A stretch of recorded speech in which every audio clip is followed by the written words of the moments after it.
जी, तो प्यारे बच्चों कैसे हैं आप? मैं उम्मीद करता हूँ कि आप सब ठीक होंगे। आज की वीडियो में बात करेंगे यूनिट नंबर 8 और चैप्टर का नाम है एनर्जेटिक्स। इसकी कॉन्सेप्ट असेसमेंट एक्सरसाइजेज जो हैं उनको हल करते हैं।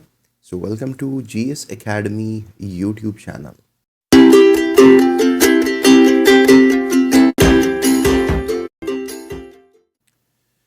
तो बच्चों सेल्फ असेसमेंट कॉन्सेप्ट असेसमेंट 8.1 में जो सवाल किया जा रहा है वो ये है, classify the following process as exothermic और एंडोथर्मिक। यानी ये जो हमारे पास कुछ रिएक्शंस हैं इसमें हमने जज करना है कि किन में हीट बाहर आती है और या इनमें हीट, एंडो मीन्स अंदर जाना, थर्मा मीन हीट, कि हीट अंदर जाती है। ठीक है, तो बच्चों देखें व्हाट दे आर आस्किंग। सबसे पहले जो है फ्रीजिंग ऑफ वाटर के बारे में जो है वो पूछा जा रहा है। लेकिन थोड़ा सा मैं आपको बैकग्राउंड दे दूं कि जब एनर्जी बाहर आती है तो आपने नेगेटिव एंथैल्पी का दिमाग में रखना है। ठीक है, ये नेगेटिव साइन, नेगेटिव नंबर को शो नहीं करता, ये बताता है कि जो हीट है वो बाहर आ रही है। ठीक है, और डेफिनेटली अगर पॉजिटिव साइन है, delta mean heat and H mean enthalpy heat change, तो ये आपको पता ही है कि एक्सोथर्मिक प्रोसेस क्या होता है और एंडोथर्मिक प्रोसेस क्या होता है। हीट का बाहर आना एक एक्सोथर्मिक प्रोसेस है। ठीक है, जिससे सिस्टम जो है वो गर्म हो जाता है। लेट्स से दैट हमारे पास एक बीकर है, उसमें हमारे पास लिक्विड है, ठीक है, वाटर है, और हमने कोई शय डाल दी है इस बीकर में, एनी मैटर, ठीक है, एनीथिंग हमने इसमें डाल दी है। तो इसका इसके अंदर आने के बाद क्या होता है कि ये अपने बॉडी में से हीट बाहर निकालता है और पानी को गर्म कर देता है। So it's a kind of a exothermic process. हमने ये देखा है कि अगर हम सोडियम हाइड्रो ऑक्साइड, एक सॉल्ट है, जब ये पानी में डालते हैं तो फिर पानी गर्म हो जाता है। तो सोडियम हाइड्रो ऑक्साइड में हीट ट्रैप होती है, तो वो हीट बाहर आकर पानी को, सिस्टम को गर्म करती है। और ये भी हो सकता है कि हम कोई सॉल्ट डालें, ठीक है, XYZ सॉल्ट हम डालें पानी में, तो उससे ये भी हो सकता है कि ये जो बॉडी है, सॉल्ट है, ये अपने अंदर हीट को ले जाए और पानी और ठंडा हो जाए। That is endothermic process. ठीक है, so if you just think about it कि पानी अगर फ्रीज़ हो रहा है तो क्या हो रहा होता है। लेट्स से दैट ये हमारे पास बाउल है और सबसे पहले आपने देखा होगा कि बर्फ़ बाउल में टॉप वाली साइड पे जमना शुरू होती है, फिर बॉटम में यहाँ से जमना शुरू होती है और सेंटर में पानी रहता है। तो सिनेरियो ये होता है कि जो भी गैस जो फ्रिज में है, लेट्स से दैट ये पीछे उसकी एक वॉल्व है, यहाँ से जब गैस गुजरती है, कंपाउंड गुजरता है, तो वो इस सिस्टम से हीट को पकड़ लेता है और फिर यू कैन से कि पानी से भी हीट खारिज होती है और पानी मुंजमद हो जाता है, यानी आइस बन जाता है। तो हीट सिस्टम से बाहर जा रही है। So it's a kind of a exothermic process, heat बाहर जा रही है। Water freezes due to the low temperature and it gives out heat, यानी पानी हीट आउट कर देता है to its surrounding. So it is an example of exothermic process. फिर अगर हमारे पास मीथेन गैस है, अगर उसको हम ऑक्सीडाइज करते हैं तो वो क्या होती है कि वो कार्बन डाइऑक्साइड में और वाटर में कन्वर्ट हो जाती है। तो ये वाटर में कन्वर्ट होना मीथेन का कार्बन डाइऑक्साइड में, it's also a kind of a exothermic process. तो नेगेटिव एंथैल्पी रहती है, ठीक है, क्योंकि अगर आपने कोई लकड़ियाँ ली हुई हैं, फायर ली हुई है, तो जब वो जलती है तो आपको पता है कि ये इसके जलने से हीट बाहर आती है और आसपास का जो एटमॉस्फेयर है वो गर्म हो जाता है। सो combustion process is exothermic process because during this process the heat is released. That is why combustion of methane is an exothermic process. अब उसके बाद अगर आप ये कहें कि कार्बन डाइऑक्साइड है आपके पास किसी बीकर में, ठीक है, गैस जार में कार्बन डाइऑक्साइड, और आप क्या कर रहे हैं कि इसको जमा रहे हैं। So freezed freezed carbon dioxide को हम कहते हैं ड्राई आइस। ठीक है, we use to call it as dry ice. तो आज आपको ड्राई आइस का भी बताया मैंने। तो अब होता ये है कि लेट्स से दैट कि हमारे पास अब ऑलरेडी ये क्यूब है, ठीक है, that's a cube of a dry ice. इसको हम रखते हैं तो क्या होता है, होता ये है कि ये जो सॉलिड है, ठीक है, सॉलिड का डायरेक्ट लिक्विड बनना और लिक्विड से फिर गैस बनना, ये एक नॉर्मल प्रोसेस होता है। तो सॉलिड से लिक्विड बनना इसे मेल्टिंग कहते हैं, लिक्विड से गैस बनना इसको एवापोरेशन कहते हैं। तो अब सॉलिड से अगर डायरेक्ट गैस बन जाए, क्योंकि कार्बन डाइऑक्साइड जब टेम्परेचर वगैरह में आती है तो ये डायरेक्ट सॉलिड से गैस बन जाती है। इस अमल को डायरेक्ट सॉलिड से गैस, लिक्विड फेज में पार्टिकल्स नहीं जाते, तो फिर इसको सब्लिमेशन कहते हैं। We use to call this process as a sublimation.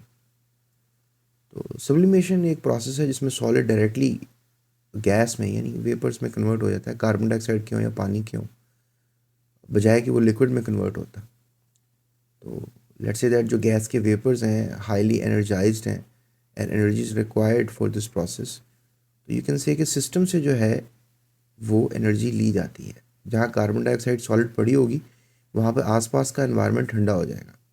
इसी तरह से लिक्विड नाइट्रोजन के साथ भी किया जाता है। नाइट्रोजन भी जो है वो सॉलिडिफाइड हो सकती है, लेकिन उससे पहले वो लिक्विफाई होती है। तो जब आप देखते हैं कि बहुत सा कहीं धुआं उड़ रहा है किसी स्टेज के ऊपर, तो वहाँ लिक्विड नाइट्रोजन फेंकी जाती है। So it's endothermic process. ये प्रोसेस एंडोथर्मिक है। फिर अगर पानी है, गैस है और वो लिक्विड बन रही है, यानी कि ये जो सिंबल है गैस का है, पानी वेपर की शक्ल में है, और ये सिंबल जो है वो लिक्विड का है, यानी पानी जो है वो गैस है और वो कंडेंस होकर लिक्विड बन गई है। ठीक है, सो गैस क्या बन गई है, लिक्विड बन गई है। इसमें क्या होता है, गैस मॉलिक्यूल्स के अंदर हाई एनर्जी होती है और वो जब लिक्विड में आते हैं तो हाई एनर्जी से लो एनर्जी पे आते हैं, एनर्जी रिलीज़ करते हैं जिससे सिस्टम गर्म हो जाता है। सो ये भी एक एक्सोथर्मिक प्रोसेस है, किसी गैस का लिक्विड बन जाना, राइट, क्योंकि उसमें जो एनर्जी होती है वो रिलीज़ की जाती है और फिर वो स्टेबल होते हैं, लिक्विड बनते हैं। इस तरह से हमारे पास अब ये नेक्स्ट है लाइमस्टोन, चूने का पत्थर, इसका टूटना। अगर चूने का पत्थर है दैट इज़ कैल्शियम कार्बोनेट, और जब आप इसको हीट करते हैं तो हीट एब्जॉर्ब कर लेता है ये, तो कार्बन डाइऑक्साइड और क्विक लाइम कैल्शियम ऑक्साइड बनता है। सो इसमें क्या होता है कि it's a kind of a process जिसमें ये एक सॉलिड से दूसरे सॉलिड में, और इसके अंदर जो गैस होती है वो बाहर चली जाती है। So it's a decomposition process. A particle b और सी में कन्वर्ट हो गया, that is a decomposition. So limestone एक जब डिकम्पोज होता है तो इट्स अ एंडोथर्मिक प्रोसेस। आपने ये याद रखना है, ठीक है। सो ये हो गया 8.1। Let's talk about 8.2। सो बच्चों 8.2 में ये पूछा जा रहा है कि calculate the enthalpy of a following reaction. ये कुछ रिएक्शंस हैं from given bond energy data. Bond energy मतलब ये दो हाइड्रोजन आइटम्स हैं, सिंगल कोवलेंट बॉन्ड है, इनकी बताएं ज़रा, अगर बॉन्ड टूटे तो कितनी एनर्जी रिक्वायर्ड है। इसका भी फ्लोरीन फ्लोरीन पार्टिकल है, इसका बॉन्ड तोड़ना है, हाइड्रोजन गैस का बॉन्ड तोड़ना है, हाइड्रोफ्लोरिक एसिड होता है इसका भी बॉन्ड तोड़ना है, और अगर इनको तोड़ें तो हाइड्रोजन में एनर्जी जो आती है दैट इज़ 436 किलो जूल्स, और फ्लोरीन फ्लोरीन बॉन्ड तोड़ें तो मतलब तोड़ें या ना तोड़ें, whatever you want to say, इनमें इतनी एनर्जी पड़ी हुई है इस बॉन्ड में। इफ समबडी आस्क यू कि भाई हाइड्रोजन हाइड्रोजन आपस में जुड़ गए और उनमें कितनी एनर्जी है, इतनी एनर्जी है एक मोल में 436 किलो जूल्स पर मोल। और जो फ्लोरीन फ्लोरीन है इनमें भी इतनी नहीं है जितनी हाइड्रोजन में है, so it is 155 kilo joules per mole. You can say कि इसकी एनर्जी कम है, और एच में जो एनर्जी है वो काफ़ी ज़बरदस्त है। सो इनका बॉन्ड तोड़ना चाहिए तो और भी मुश्किल काम है, इतनी एनर्जी रिक्वायर्ड होगी। तो they are asking calculate the enthalpy of the following reaction. तो अब यहाँ पर देखें आप, ये हमारे पास एक बॉन्ड एनर्जी का टेबल अभी आपको मैं बता रहा था। So let's talk about it, let's calculate it. Energy required to break the bonds of the reactions. So क्या है कि हमारे पास एच एफ है, उसमें दो, we have two H F bonds. So the total energy required to break these bonds, we have 2 into bond energy of HF and 2 567 kilojoules per mole. And that is how we're gonna do it.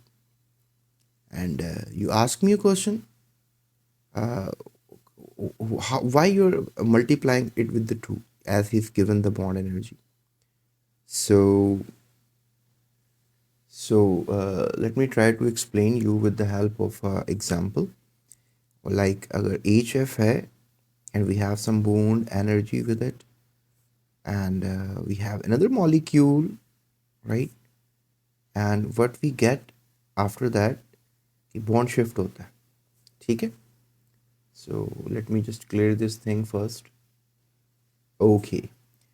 So what happens, ये जो bond है ये shift हो जाएगा यहाँ पे, ये जो bond है ये यहाँ पे shift हो जाएगा. So look at this like this. Okay. And something like this, right? So this thing have a energy and this thing have a energy of a specific value जो उन्होंने data में दी हमें, which is called the HF bond energy. That is something like 567 kilojoules per mole. Okay. So over here the energy is something like for hydrogen we have a good amount of energy, which is 436 kilojoules per mole, right? Per mole. And for this bond we have an energy of 155 kilojoules per mole. Okay. Now the question comes here, the total energy over here means कि यहाँ पे जो total energy हमें अब नज़र आ रही है, that is 436 plus 155, and we have the value 11, and we have the value 9, and we have the value 5, that is 591 kilojoules. Okay, let me just clear this thing.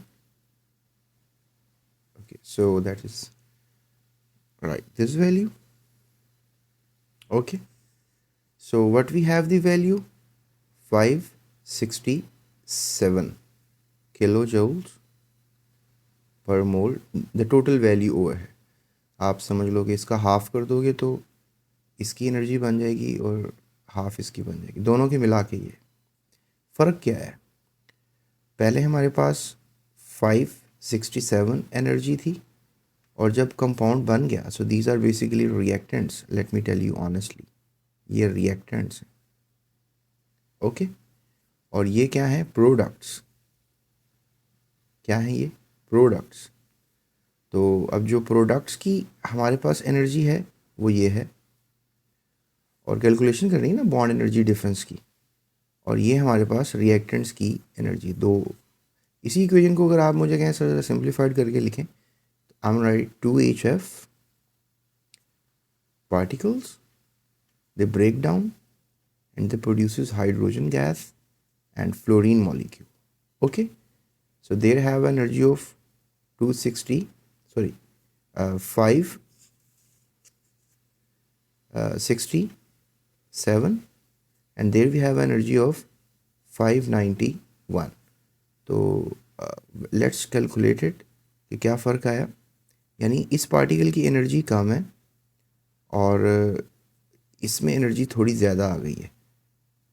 कितनी ज़्यादा आ गई है, if you minus 591 567, so it's becomes 8 11 out of 4 2 and 0. तो ये जो 24 enthalpy का फ़र्क आया है, ठीक है, 24 डेल्टा एच का. 24 डेल्टा एच का मतलब है कि ये एनर्जी बेसिकली क्या हुई है, इसमें ऐड हुई है, मतलब अंदर गई है सिस्टम से. ये सिस्टम है बाहर. लेट्स से दैट ये रिएक्शन एक बीकर में हो रहा है. आपने बीकर में जो लिया था that was HF 2 parts 2 moles, और फिर इसमें बन गया हाइड्रोजन गैस और फ्लोरीन मॉलिक्यूल्स. तो अब इसके अंदर जो एनर्जी थी वो थी 567। अब इस सिस्टम में जो एनर्जी है वो है 591।